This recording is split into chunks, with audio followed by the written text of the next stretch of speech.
जय सीताराम, जय राधे श्याम। भगवान के प्रिय भक्तों, श्री रामचरितमानस में गोस्वामी तुलसीदास जी महाराज कहते हैं कि ये जो श्री रामचरितमानस ग्रंथ है, इसके विषय में ऐसा बताया गया है कि जैसे श्री रामचरितमानस है, इसे आप उल्टा कीजिए। मानस तो हम हैं ही, अगर हम चरित्र का निर्माण कर लें तो राम हमें स्वतः ही मिल जाएंगे। राम चरित्र मानस, मानस चरित्र राम। और जब ये ग्रंथ गोस्वामी जी तुलसीदास जी महाराज लिख रहे हैं तो उस समय गोस्वामी जी कहते हैं, यही मह रघुपति नाम उदारा। यानी इस ग्रंथ के अंदर भगवान का नाम है, और वो नाम कैसा है? उदार। उदार मतलब बहुत दयालु, अति पावन, पुराण श्रुति सारा। भगवान के प्रिय भक्तों, यहाँ पर अति शब्द आया है। अति पावन, पुराण श्रुति सारा, सभी पुराणों का सार। राम शब्द कहने से एक बार ऐसा लगता है जैसे सभी पुराणों को पढ़ने का फल प्राप्त हुआ है। राम शब्द की बहुत बड़ी महिमा है। और यहाँ पर गोस्वामी तुलसीदास जी महाराज कहते हैं, मंगल भवन अमंगल हारी, उमा सहित जहीं जपत पुरारी। देखिए, भगवान भोलेनाथ सदा राम नाम का जाप करते हैं और कभी किसी प्रकार की भगवान से कोई शिकायत भी नहीं करते कि हम आपका नाम लेते हैं। और देखिए, एक बार क्या हुआ कि माता पार्वती का और भगवान शंकर का विछोह हो गया था, लेकिन फिर भी भगवान शंकर राम नाम का जाप करते ही रहे, क्योंकि भगवान के जो भक्त होते हैं, परिस्थिति कैसी भी हो, हमेशा भगवान का उसे कृपया ही मानते हैं, भगवान का आशीर्वाद ही मानते हैं। गोस्वामी तुलसीदास जी महाराज यहाँ एक बहुत सुंदर बात कहते हैं श्री रामचरितमानस में, कि जो संत महात्मा, जो भगवान के भक्त, श्री वाल्मीकि जी और अन्य वेद व्यास जी, बहुत सारे जो संत महात्मा भगवान का जो गुणगान करते हैं, तो गोस्वामी जी कहते हैं कि मैं भी उसी मार्ग का अनुसरण करूँगा। और यहाँ पर वो एक दोहे में कहते हैं, अति अपार जे सरित बर, जो नृप सेतु कराही, चढ़ी पीपली कहूँ परम लघु, बिनु श्रम पारही जाई। ये बहुत सुंदर वृत्तांत है। कहते हैं, राजा अगर किसी नदी पर सेतु बनवाता है तो उस पर एक चींटी भी पार होकर के सेतु के ऊपर जाकर के नदी को पार कर सकती है, जबकि वो चींटी नदी में को पार नहीं जा सकती है। ऐसे ही गोस्वामी जी कहते हैं कि हम जो भवसागर है, उस भवसागर को अगर पार करना है तो हम लोग जो संत महात्मा, भगवान के भक्त, और गोस्वामी तुलसीदास जी महाराज और वाल्मीकि जी, वेद व्यास जी और श्री सुखदेव जी, जो भगवान के परम भक्त हुए हैं, और उन्होंने जो रास्ता हमें बताया है, हमें उसी रास्ते पे चलना चाहिए। वो रास्ता बहुत कल्याणकारी है। और संत महात्मा, भगवान के भक्त जो होते हैं, उनका एक अपना निजी अनुभव होता है। उस अनुभव का सबसे बड़ा लाभ क्या होता है कि हमें बार बार कौन सा रास्ता गलत है, कौन सा रास्ता सही है, उस पर हमें सर्च करने की आवश्यकता नहीं पड़ती, क्योंकि संत महात्माओं ने पहले ही बताया गया है कि ये रास्ता गलत है, इस पर न चले, और ये रास्ता सही है, इस पर चले। तो हम लोग जब ग्रंथों का अनुसरण करते हैं और जो हमारे ऋषि मुनि हैं, उनकी आज्ञा का हम पालन करते हैं, तो हम नाना प्रकार के दुख और परेशानियों से बच जाते हैं। भक्तों, हम लोग जहाँ भी जाते हैं, जब सुंदर कांड पाठ शुरू करते हैं तो हम लोग शुरू में एक दोहा बोलते हैं, सोरठा बोलते हैं, पर्णव पवन कुमार खलबन पावक ज्ञान घन, जासु हृदय आगार बसई राम सर चाप धर। तो ये हम लोग बोलते हैं। इसमें हम लोगों ने एक नित्य पूजा उपासना के नाम से एक ग्रंथ है। हम लोगों ने जब इसकी हिंदी वहां पर देखी तो इसकी हिंदी वहां पर थी कि भूत भगाने का ये मंत्र है।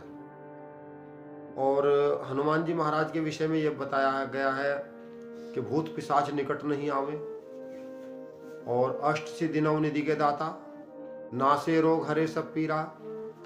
तो हमारे जो हनुमान जी महाराज हैं, वो इतने दयालु और इतने कृपालु हैं। विनय पत्रिका में गोस्वामी जी लिखते हैं, जाके गति है हनुमान की, ताके पैज पूजी आई, यह रेखा कुल स्पशान की, अघटित घटन सुघट विघटन ऐसी बिरदावली नहीं आन की, सुमरत संकट सोच विमोचन मूर्ति मोद निदान की, तापर सानुकूल गिरजाहर लखन राम रुजान की, तुलसी कपि की कृपा विलोकनी खान सकल कल्याण की। कहते हैं जब हनुमान जी की पूजा हम करते हैं, उनका गुणगान करते हैं और श्री सुंदरकांड पाठ पढ़ते हैं, हनुमान चालीसा पढ़ते हैं, तो हमें माता पार्वती, भगवान भोलेनाथ, भगवान श्री रामचंद्र जी, माता सीता, लक्ष्मण जी, पांचों का आशीर्वाद मांगने की भी आवश्यकता नहीं पड़ती, बिना मांगे ही मिल जाता है। ऐसे हमारे हनुमान जी महाराज इतने दयालु और कृपालु हैं कि हमारी जो मनोकामनाएं होती हैं, राम दुआरे तुम रखवारे, अष्ट सिद्धि नौ निधि के दाता, तो हमारी जो मनोकामनाएं होती हैं, कहते हैं उन्हें सोचने में देर हो सकती है, मनोकामनाएं पूरी होने में कभी देर नहीं होती है। और जिन भक्तों ने हनुमान जी महाराज पर विश्वास किया है, उनका जीवन में कभी भी अहित नहीं हुआ, हमेशा उनका कल्याण ही कल्याण हुआ है। और हमारे देश की बात नहीं, विदेशों में भी हमने ऐसा सुना है कि अमेरिका के जो राष्ट्रपति बराक ओबामा थे, जब वो चुनाव प्रचार के लिए निकले और अपना राष्ट्रपति पद का चुनाव का प्रचार कर रहे थे, उस समय वो हनुमान जी महाराज की एक छोटी सी मूर्ति अपने जेब में रखते थे, जबकि वो हिंदू धर्म के नहीं थे, लेकिन वो हनुमान जी महाराज पर इतना विश्वास था कि उनकी जो मनोकामना थी कि मैं अमेरिका का राष्ट्रपति बनूं, हनुमान जी महाराज ने वो भी पूरी कर दी। तो यहाँ पर तो हनुमान जी महाराज की चरण में जो गया है, उसी का कल्याण हो गया है, और ऐसा हमने प्रत्यक्ष अनुभव भी किया। रामचरितमानस जो ग्रंथ है, ये उन्हीं लोगों के घर में पाया जाएगा, अथवा वही लोग इस ग्रंथ को पढ़ेंगे। यहाँ गोस्वामी तुलसीदास जी महाराज कहते हैं, जे ते नर यह सर तजहि न काऊं, जिनके राम चरण भल भाऊं। कहते हैं जो लोग भगवान के चरणों में प्रेम करते हैं, वे कभी भी श्री रामचरितमानस का त्याग नहीं करेंगे, वे इसे पढ़ेंगे, अपने जीवन में इसको उतारेंगे और इसके बताए हुए मार्ग पर चलेंगे। और एक जगह कहते हैं, सकल विघ्न व्याप्याहि नहीं तेहि, राम सुकृपया बिलोकहि जेहि। ये जो नाना प्रकार की परेशानियां होती हैं, दुख होते हैं, ये उन्हें नहीं व्यापते जिन्हें भगवान कृपया कर देखते हैं। और एक जगह और श्री रामचरितमानस में लिखा हुआ है, जा पर कृपया राम की होए, ता पर कृपया करहूं सब कोय। देवता, ऋषि मुनि, पितृ, नवग्रह और जो मनुष्य हैं, पशु पक्षी हैं, सभी उस पर कृपया करते हैं जिस पर राम जी कृपया कर देते हैं। और ऐसा बताया गया है कि ये एक नाव है भक्ति, और जो भक्ति रूपी नाव में सवार हो जाता है, वो भव सागर से पार हो जाता है। और यहाँ पर जो है ये बताया गया है कि जिन लोगों का मन भक्ति में नहीं लगता किसी कारणवश, समझ लीजिए परमात्मा उनसे नाराज है। अगर आपका भजन में मन नहीं लग रहा है, भगवान के नाम में जाप में मन नहीं लग रहा है, अगर आपका कोई व्रत करने को कोई मन नहीं है, अगर आप कोई जीवन में नियम धारण नहीं कर पा रहे हैं, समझ लीजिए परमात्मा आपसे नाराज है। और जो लोग भगवान की नाना प्रकार की भक्ति, जो नाना प्रकार के नियम हैं, अगर कोई भी नियम पालन करते हैं तो भगवान की कृपा ही समझ लीजिए उनके ऊपर बनी। श्री रामचरितमानस में प्रताप भानु की कथा आती है, और उस कथा से हमें क्या सीखने को मिलता है कि जब व्यक्ति संतोष धन अपने पास नहीं रखता, अथवा जीवन में संतोष धन नहीं होता, तो व्यक्ति नाना प्रकार के दुख और परेशानियों का सामना करता है। राजा प्रताप भानु के पास सब कुछ था, अच्छा, उसका शासन बहुत अच्छा चल रहा था, उसके नगर में सभी सुखी थे, उसका मंत्री सभी, उसका भाई सब उसके सहयोग में थे, और नाना प्रकार के उसने दान दिए, यज्ञ किए और सत्कर्म बहुत किए उसने। लेकिन एक बार जब वो शिकार खेलने के लिए गया, तो वहाँ जो है एक मुनि, जो कपटी मुनि था, जब उससे उसकी भेंट हुई, तो यहाँ पर तो गोस्वामी जी ये भी कहते हैं कि या तो जो एक कहते हैं ना होनी, या तो वो उसके पास चली जाती है या उसे अपने पास ही बुला लेती है। तो ये कपटी मुनि ने और प्रताप भानु का जब संवाद हुआ, तो वहाँ पर प्रताप भानु जी झूठ बोल गए और कहा कि मैं प्रताप भानु का मंत्री हूँ। तो भगवान के प्रिय भक्तों, उस एक झूठ ने वहाँ उनका एक कहते हैं भविष्य पूरा का पूरा भविष्य खराब कर दिया। और यहाँ पर जो है उन्होंने, जो कपटी मुनि था, उनके झूठ का बहुत फायदा उठाया और उन्होंने जो है, अगर राजा यहाँ पर सत्य बोलते तो भगवान उनकी अवश्य रक्षा करते। और यहाँ पर संतोष धन के विषय में बताया गया है कि इतना अपार धन होने के बावजूद भी, इतनी सुख संपदा होने के बावजूद भी उस राजा के पास संतोष धन नहीं था। उसने कपटी मुनि से कहा कि आप मेरी नाना प्रकार की इच्छाएं पूरी कर दीजिए, मुझे अजर अमर कर दीजिए। और नाना प्रकार की उसने अपने जो है उस कपटी मुनि को अपनी बात बताई। तो यहाँ पर अगर ये प्रताप भानु जो राजा थे, अगर इनके पास संतोष धन होता तो ये उसके कपट जाल में न फंसते। तो भगवान के प्रिय भक्तों, आज के समय में जो हमारे भाग्य में है वो हमें जरूर मिलेगा, और जो हमारे भाग्य में नहीं है, हम कितना ही प्रयास कर लें वो बिल्कुल नहीं मिलेगा। क्योंकि समय से पहले और भाग्य से ज़्यादा कभी नहीं ऐसा मिलता है। और श्री रामचरितमानस में तो ये भी लिखा गया है कि भावी मेट सकई त्रिपुरारी। भगवान भोलेनाथ ऐसा नहीं कि भाग्य भी बदल देते हैं।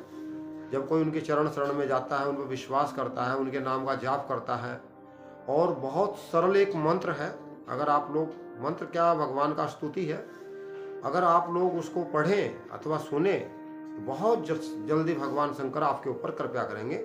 और वो स्तुति स्तोत्र कैसे है? जटाटवी गलज जल प्रवाह पावित स्थले गले वलंब लंबितांबुजंग तुंग मालिकाम डमट डमट डमट डमन निनाद वड्डमर्वयम चकार चंड तांडवम तनोतु न शिव शिवम जटाकटाह संभ्रमन ब्रह्मनिलिंप निर्जरी विलोल वेचि वल्लरी विराजमान मूर्धनि धगत धगत धगत ज्वल ललाट पट्ट पावके किशोर चंद्रशेखरे रति प्रतिशरणम मम धराधरेन्द्र नंदनी विलास बंधु बंधुर स्प्रदिगंध संतति प्रमोद मान मानसे। भगवान के प्रिय भक्तों, बहुत सुंदर स्तोत्र है।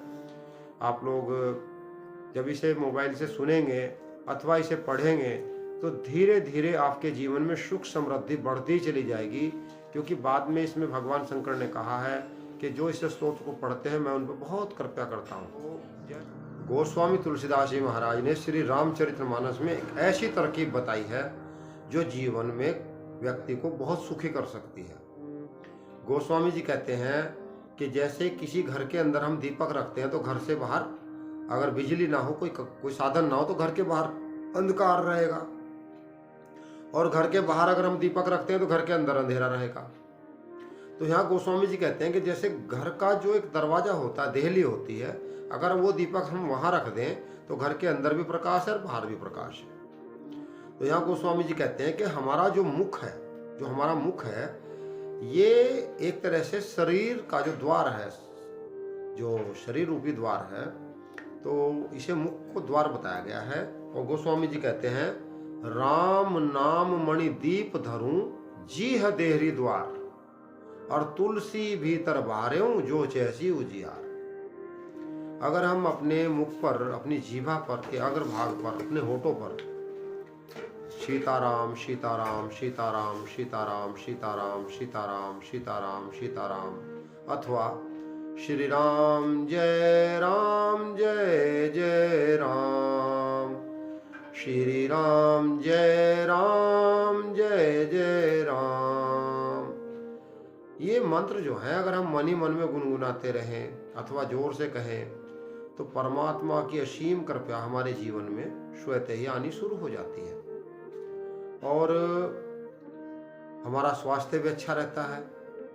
और इसमें इस मंत्र का बहुत बड़ा प्रभाव है कि जीवन में जब भी हम कोई काम करना चाहते हैं तो उसमें तुरंत हमें सफलता प्राप्त होती है, और हमारा ये लोक सुगम होता है, परलोक भी सुगम होता है। तो अगर हम लोग भगवान का नाम, वैसे तो हर तरह से कल्याणकारी है, लेकिन गोस्वामी जी ने ये दोहे के माध्यम से समझाया है कि राम नाम मणि दीप धरूं जीह देहरी द्वार, तुलसी भीतर बारेऊं जो चैसी उजियार। अगर हम चारों तरफ चाहते हैं कि हमारा कल्याण ही कल्याण हो, तो हमें राम जो है और राम का जो नाम है उन्हें अपने जीवन में कैसे रखना पड़ेगा। जैसे मछली का और पानी का संबंध है। मछली पानी से बहुत प्रेम करती है, क्योंकि बिना उसके काम नहीं चलेगा मछली का। वैसे ही भगवान के बिना भी हमारा काम नहीं चलेगा। लेकिन हम लोग क्या है कि कभी कभी क्या होता है कि हम लोग संसार पर और जो हमारे रिश्ते नाते होते हैं उन पे ज़्यादा विश्वास करते हैं और भगवान पे कम करते हैं। और एक जगह गोस्वामी जी क्या कहते हैं, जो हमारे घर के रिश्ते नाते हैं उनके बारे में गोस्वामी जी क्या कहते हैं? गोस्वामी जी कहते हैं, स्वार्थ लागी करऊं सब प्रीति, सुर नर मुनि सबकी है रीति। कोई मित्र हो, रिश्तेदार हो, दोस्त हो, जान पहचान का हो, ये आपसे बहुत प्रेम तभी करते हैं जब आपसे इन्हें कोई काम होता है। और यहाँ तो गोस्वामी जी ने सुर माने देवता, नर माने आदमी, सुर नर मुनि।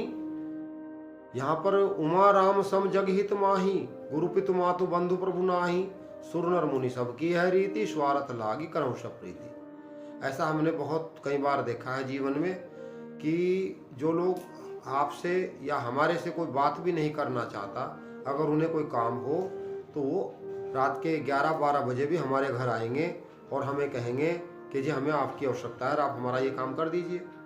और हम लोग उनके काम में खड़े भी हो जाते हैं। लेकिन जैसे ही उनका मतलब निकल जाता है, स्वार्थ लागी करऊं सब प्रीति, बाद में वो भूल जाते हैं। तो संसार में बहुत कम लोग होते हैं जो बिना स्वार्थ के एक दूसरे के सहयोग करते हैं, एक दूसरे का काम में आ जाते हैं। क्योंकि ऐसा बताया गया है कि परमार्थ का जो कार्य है, परमार्थ के कार्य में बताया गया है कि परहित बसहु जिनके मन माही, जिन तिन कहूँ जग कुछ दुर्लभ नाही।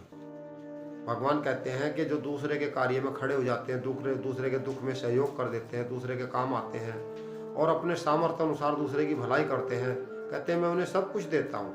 संसार में कोई भी ऐसी चीज़ नहीं है जो मैं उन्हें ना दूँ। जो उनकी इच्छा हो वही उनकी।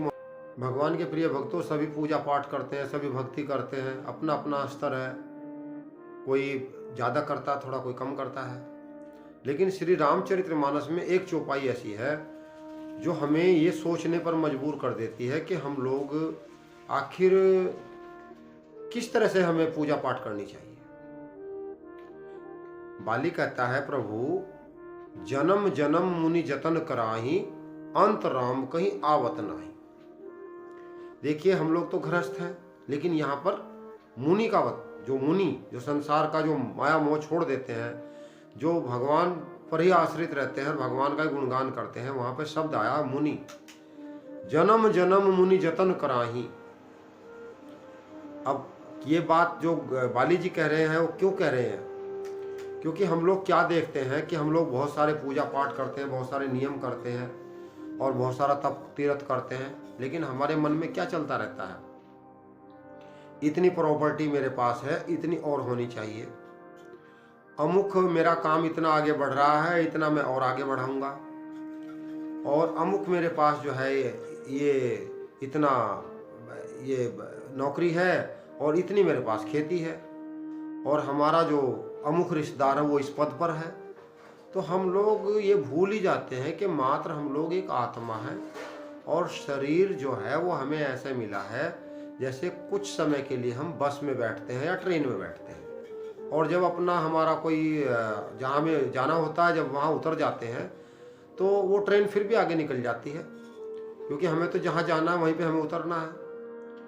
तो भगवान के प्रिय भक्तों, आत्मा का जो सिस्टम है, जब हम उसे ये मान के चलेंगे ना उसका कोई नाम है, ना रूप है, ना रंग है, क्यों?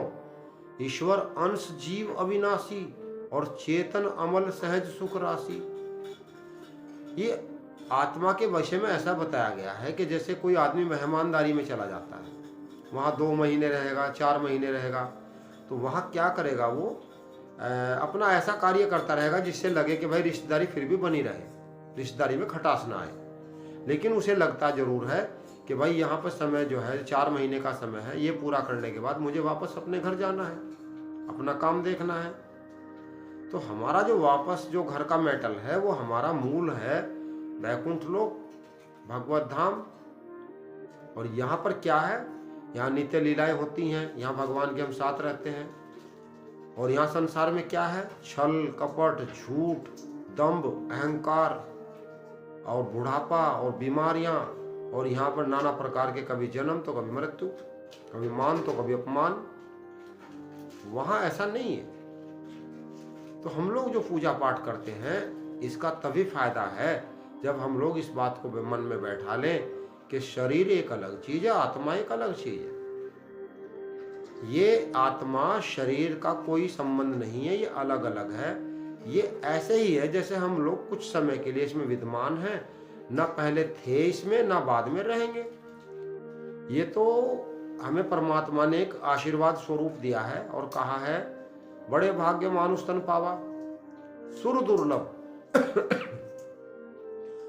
सुर दुर्लभ सदग्रंथ गावा, साधक धाम मोक्ष का द्वारा पवन जहीं परलोक संवारा। ये शरीर जो एक ऐसी चीज है कि इससे हम लोग जैसे कहते हैं कि भाई कोई चीज का कोई साधन होता है, साधन से व्यक्ति साधना कर सकता है। तो भगवान ने साधन रूप में दिया है हमें, ताकि हम लोग साधना कर करके भगवान से प्रेम कर करके भगवान की कथा सुनकर भगवान के नाम का कीर्तन कर कर और भगवान के नाम का कीर्तन सुनने के बाद परमात्मा में हमारा कैसा संबंध होना चाहिए। जैसे फूल और फूल की खुशबू का, जैसे जल और उसके रस का, ये संबंध इतना घनिष्ठ होना चाहिए कि हम लोग लगे संसार में हमारा असली मित्र भगवान ही है, और संसार के जो रिश्ते नाते हैं वो तो एक तरह से हमारे सहयोगी हैं, जो हमारे भगवान के जो मिलन होगा, जो हमारा भगवान का एक संबंध है उसमें हमें सहयोग कर रहे हैं। और अगर इस संबंध में कोई हमारा सहयोग लगता है नहीं कर रहा है तो समझ लीजिए रामचरितमानस में लिखा हुआ है कि ऐसे घर और ऐसी प्रॉपर्टी और ऐसे परिवार का आदमी क्या करे जो भगवान के कार्य में जो एक कहते हैं भक्तकार भगवान का जो संबंध होता है, जो उसमें सहयोग नहीं करते। क्योंकि भरत जी जब भगवान राम से मिलने के लिए जा रहे थे तो ये उस समय का संवाद भी है कि जो बड़े बुजुर्ग थे उन्होंने कहा, जो जवान लड़के थे, युवा थे, उन्होंने कहा कि आप घर रहिए। तो उन्होंने कहा हम घर नहीं रहेंगे, हम तो आपके साथ चलेंगे, हम भी राम जी के दर्शन के लिए चलेंगे। तो उन्होंने कहा कि फिर घर का क्या होगा। तो नवयुवकों ने कहा कि घर को आग लगा दे, हमें इससे कोई मतलब नहीं है, हम आपके साथ चलेंगे। तब भरत जी ने उन्हें समझाया कि देखिए संपत्ति अपनी हो तो हम इसे कुछ भी हानि पहुंचा सकते हैं, लेकिन ये संपत्ति राम जी की है। जिस घर में हम रहते हैं वो राम जी का है, जो शरीर हमारे पास है ये भी राम जी का है। कुछ मूर्ख लोग ऐसे होते हैं, खासकर भारत में बहुत ज्यादा देखने को मिलते हैं, कि वो अपने शरीर को नष्ट कर लेते हैं। कारण तामसी आहार, कारण कि वो भगवत शरण में नहीं होते, कारण कि वो भगवान की कथा नहीं सुनते, नाम जाप नहीं करते, और मूल कारण क्या है कि वो संसार में अपने तरीके से जीना चाहते हैं, ना कि भगवान के तरीके से। तो भगवान के प्रिय भक्तों, जब हम भगवान के तरीके से जिएंगे उसी समय हमारे जीवन में सुख, समृद्धि, खुशहाली, उन्नति स्वतः ही बढ़ती चली जाएगी। जय जय सीताराम, जय जय राधे श्याम, जय गौ माता, जय गोपाल। चैनल को सब्सक्राइब करें, वीडियो को लाइक करें और कमेंट में जय श्री राम अवश्य लिखें।